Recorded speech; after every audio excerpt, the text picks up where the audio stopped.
Yuk kita mulai. Quran surah kedua ayat 221. Ini kata nikah pertama yang disebutkan di dalam Al-Quran terkait aspek sakinah, ketenangan. Bagaimana mendapatkan ketenangan sejati di dalam kehidupan rumah tangga.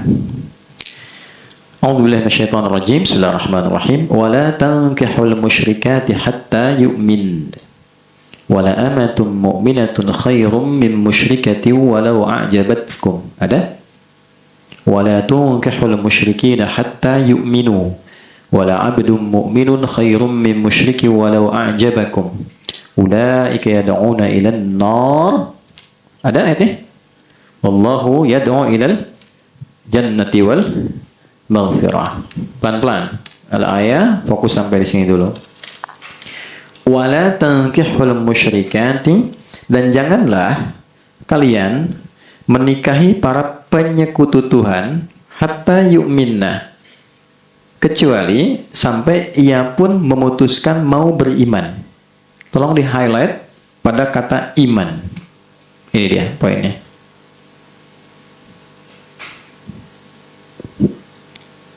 Wala amatun musyrikatun wala amatun mu'minatun, dan sungguh seorang budak perempuan pun walaupun pesonanya biasa tapi dia beriman akan lebih baik dibandingkan dengan seorang yang sangat memesona tapi penyekutu Tuhan yang tidak beriman.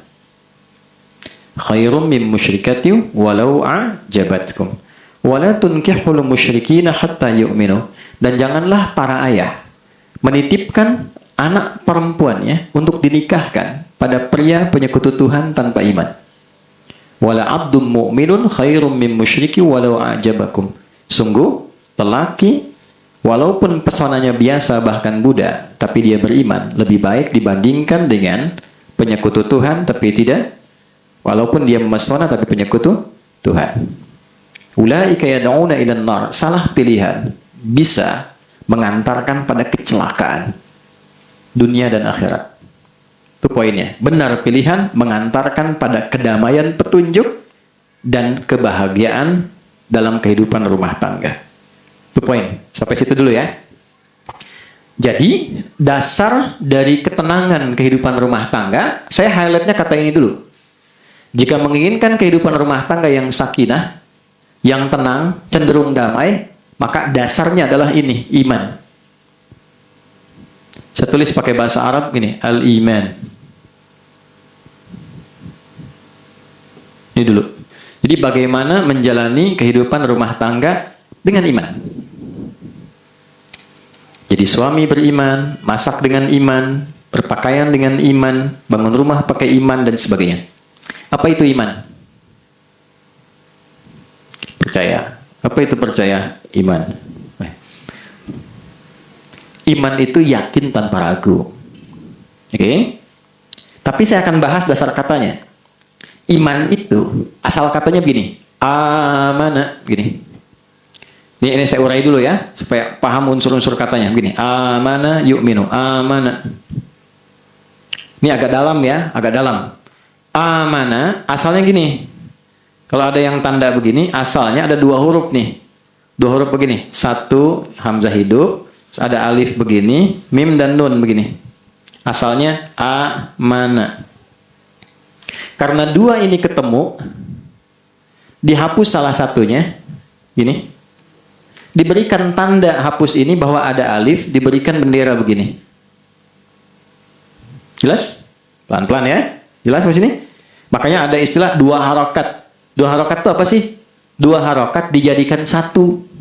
Misalnya gini, ada satu A, ada satu A. Ini harokatnya satu. Digabungkan jadi satu. Satu plus satu jadi dua. Dua harokat. Karena ini A pendek plus pendek, pendek tambah pendek jadi agak panjang. Karena itu ketika diganti tandanya begini, dua harokat. Maksudnya apa? Maksudnya ini harokat ada dua disatukan. Bacanya panjang dikit. Jelas? Atau kadang dikasih tanda begini di atasnya. Nah balik. Ini asalnya kan ada dua nih. Hamzah gini, terus A gitu kan. Nah kata dasarnya ini tambahan nih. Ini imbuhan. Prefix di awal.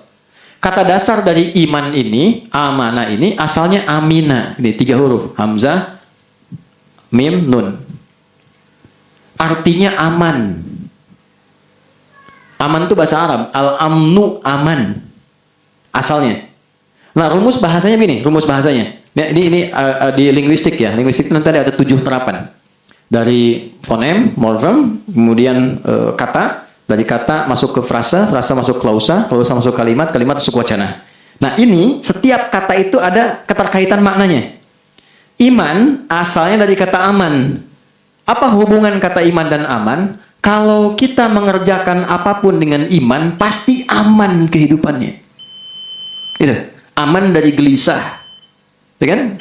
Walaupun sudah berbunyi bel, aman aja kita. Ada paham gitu kan? Ada dasarnya. Ya. Ada masalah rizki, aman, tenang aja. Karena ada iman di dalamnya. Ya, ada masalah yang pelik, aman.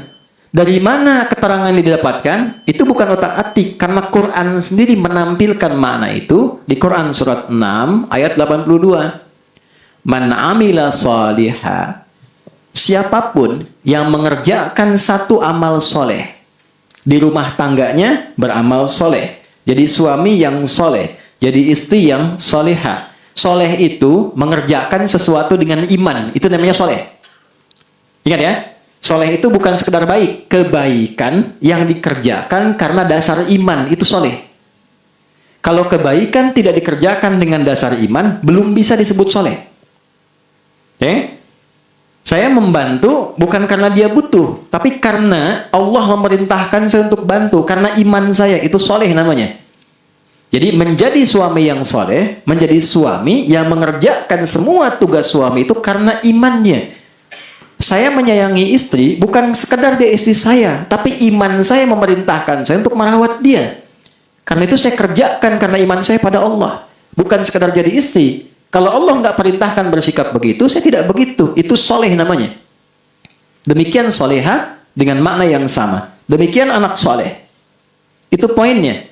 Man amila shaliha, siapapun yang mengerjakan satu perbuatan soleh, rumah tangga yang soleh, wahwa min dzakarin au untha, baik itu laki-laki, suaminya soleh, untha, istrinya soleh, anaknya soleh, anak perempuannya soleha, wahwa mu'minun, dan dia mengerjakan itu dengan dasar imannya, falanuhyiyannahu hayatan thayyibah, maka aku akan cepat jamin hidupnya, aku akan hadirkan kehidupan yang nyaman dan tentram. Hayatan thayyibah. Semua yang diperlukan dicukupkan. Semua yang sulit dimudahkan. Belum bertemu kesulitan dimudahkan. Bukan tidak menghadapi masalah. Tapi setiap akan menghadapi persoalan, diringankan dulu masalahnya sehingga seakan-akan nggak punya masalah. Jangan dikira kehidupan Nabi tak ada masalah. Ada. Ibaratnya piring pecah juga ada. Ada loh, jangan salah kalau baca-baca hadis itu. Tapi sengaja ditampilkan oleh Allah supaya ada pendidikan nabawi. Bukan tidak ideal, bukan. Justru Nabi mengajarkan supaya ideal. Sebab itu Nabi mudah bagi Allah menjadikan kehidupan Nabi aman-aman aja. Tapi nanti cara kita belajarnya bagaimana saat menemukan kasus. Makanya Nabi kadang diizinkan oleh Allah ketiduran. Bangunnya saat matahari mulai terbit terasa sinyalnya. Kenapa? Supaya nanti kalau ada umatnya yang bukan Nabi bangun kesiangan, cara menunaikan sholatnya bagaimana? Nah sama, kalau ada istri cemberut, gimana ngatasinya? Kalau ada suami marah-marah, gimana kemudian bisa menoleransinya? Karena sakinah, itu ada makna yang sangat dalam di dalamnya, bukan tenang biasa. Ya. Jadi sakinah itu bukan sekedar tenang.